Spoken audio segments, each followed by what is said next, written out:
This presentation is entitled The Spiritual Foundation for Financial Planning. It recognises that we are all stewards of what the Lord has benevolently provided for us. Understanding that we are stewards and do not own anything helps us to see finance and money management in the proper eternal perspective. This recognition enables us to understand that we have no right to be wasteful with the Lord's goods and services. It also places upon us a responsibility to understand the proper use of money, budgeting, distinguishing between needs and wants, investing appropriately, avoiding debt, and seeking help where needed from priesthood leaders and financial practitioners as part of our financial plan. Broadly, an individual and a family will have three main financial objectives. These are: number one, to ensure that during their lifetimes a married couple have sufficient income in order to maintain their standard of living for the rest of their joint lifetimes. Number two, in the event of death, the remaining spouse has sufficient income and capital to maintain their standard of living for the rest of their lives. Number three, providing the first two objectives are achieved, they can create and extend a transfer mechanism which allows them to transfer their assets to their nominated beneficiaries in a tax-efficient way. What this third objective means is simply ensuring that those they want to benefit from their estate and capital will actually benefit, and that the government receives the appropriate level of tax and other benefits, but not too much.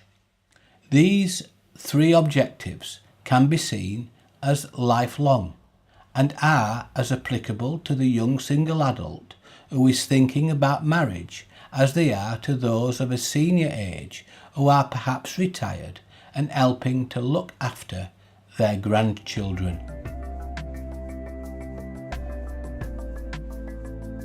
The first step in creating a good budget is to identify your income. If you are earning, a simple understanding of the UK tax system is helpful. If you are not earning, an understanding of state benefits and entitlements would be useful. Having established the level of your income, the next step is to identify all, and I mean all, your expenditure. Taking, say, a period of a month and writing down everything you spend in that month and the items on which you spend will help you to distinguish between what you want as opposed to what you need. This will allow you to make a rational assessment and perhaps enable you to reduce your expenditure. Having established your income and your expenditure, if you are receiving less income than you spend, there are only two ways to solve the problem. They are to either increase your income or to reduce your expenditure. Failure to recognise this and to implement a logical and rational plan will only result in long-term misery. It is important to align the budgeting period with the regularity of income. For example, if you are paid monthly, you should budget at least monthly. It is also important to identify your annual expenditure. For example, items such as council tax, water rates, motor insurance and so forth are often paid annually. There are many budgeting tools. These are available through charities like the Citizens Advice Bureau, Step Change and Age UK. These charities all have good budgeting models. The creation of your own spreadsheet or even the use of paper and pen can be utilised in identifying and monitoring a budget.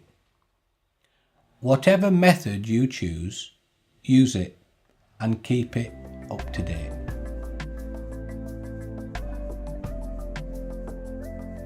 Having identified your income and expenditure, any surplus should be saved.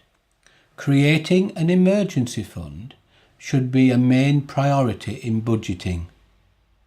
Experts indicate that an emergency fund should equate to between 3 and 6 months of normal expenditure.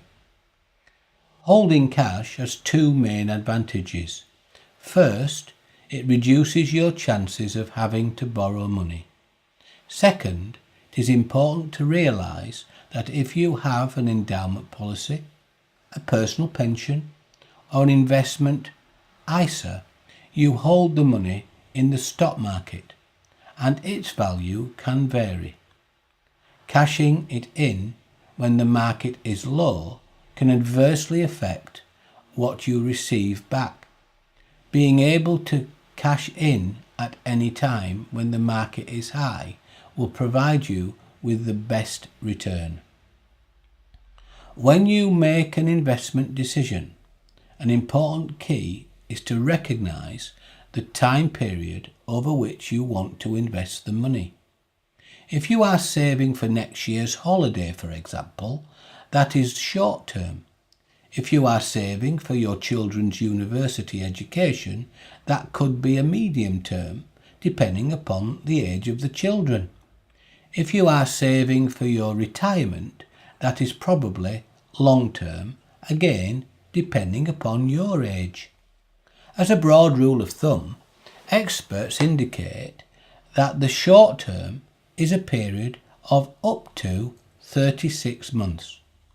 The medium term is a period of between 3 and 8 years inclusive. The long term is a period of 8 years and beyond. Having an emergency fund in the short term enables you to invest in the medium and long term with a significantly reduced possibility of needing to cash in those medium and long term investments at an inopportune time. It is important to understand that when you are invested in the stock market, a gain is not a gain and a loss is not a loss until you take it. Up until that time, it is neither one thing nor the other. An important principle in marriage is to understand that everything becomes ours rather than mine or yours. This is especially true in finance. A principal cause of divorce is not being unified when it comes to managing money. Here are a few tips to help couples in respect of financial planning. The UK operates an individual tax system. This means that each individual is independently taxed. For example, if one spouse is a non-taxpayer and the other spouse is a 40% taxpayer, it would be wise to place the majority, if not all of the cash, in the name of the non-taxpayer. If the money were placed in the name of the 40% taxpayer, broadly the interest paid on the account would suffer tax at 40% unnecessarily.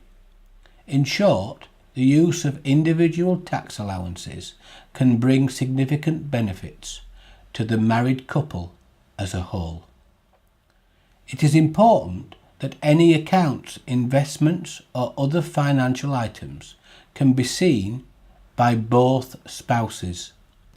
Broadly, overall expenditure should be agreed in advance, along with any allowances that may be allocated to each other.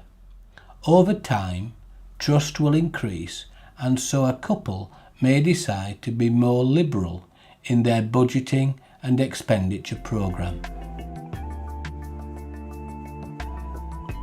By ensuring that you have an effective budget and by working together, you will be able to maximise the use of your money.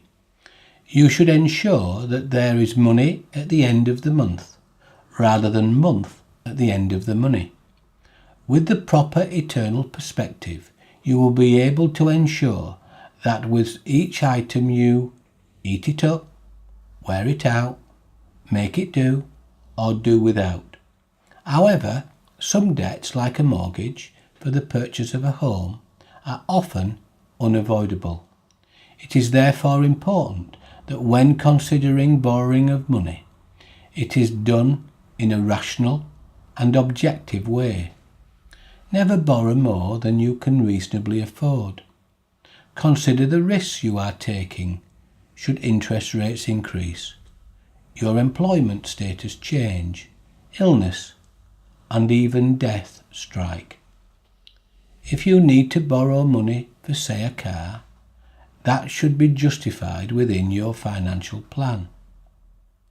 When borrowing money for any purpose, you must consider the interest rate being charged and any additional fees that the lender may impose.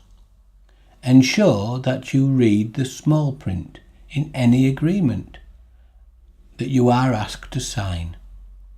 As a general rule, your monthly mortgage payment should not exceed more than 25% of your take-home pay.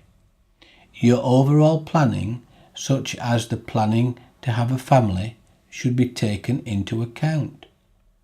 Whilst having an abundance of money does not necessarily bring you happiness, having an abundance of debt will always bring you misery.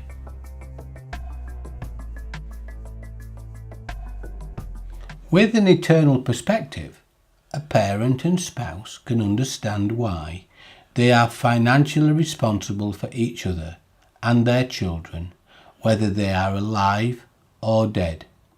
One of the finest ways of mitigating the financial consequences of premature death, sickness, or accident is through the use of insurance. Having sufficient to cover your needs is a central part of a good financial plan.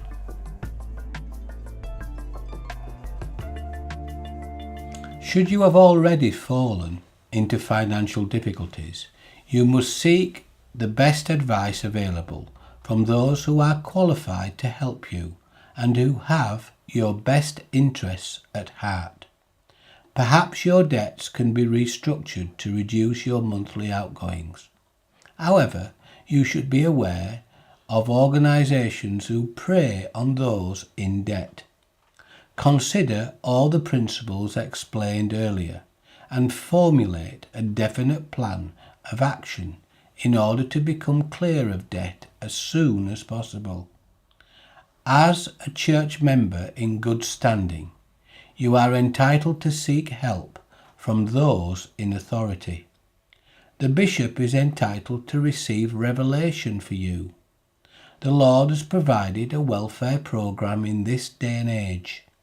By so doing, he has expressed his love for you as a first-generation spirit son or daughter of his.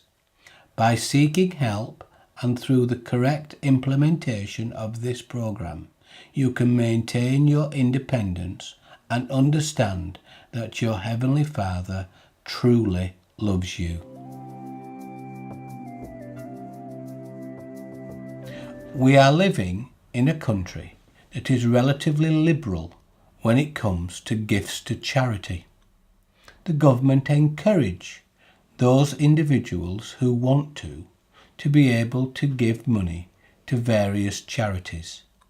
The Church of Jesus Christ of Latter-day Saints is a recognised charity and does therefore hold charitable status. This enables the Church to reclaim from HMRC tax that has been paid by the donors who continue to make donations to the Church. This means that those who pay tax can recover some of the tax that they have paid, and therefore it can be used to pay tithing. This is commonly known as gift aid. Members of the church should take advantage of gift aid when they are able to. Failure to do so could be seen as being wasteful with what is indeed the Lord's money. A proper understanding of gift aid is helpful for all those who make donations such as tithing, fast offering, and other gifts to the church. Those who are saving up and pay for missions should use gift aid as appropriate in order to help finance those missions, and therefore ensure that they are able to take the best advantage they can from the tax that they have already paid. With all your financial dealings, a little wisdom can go a long way.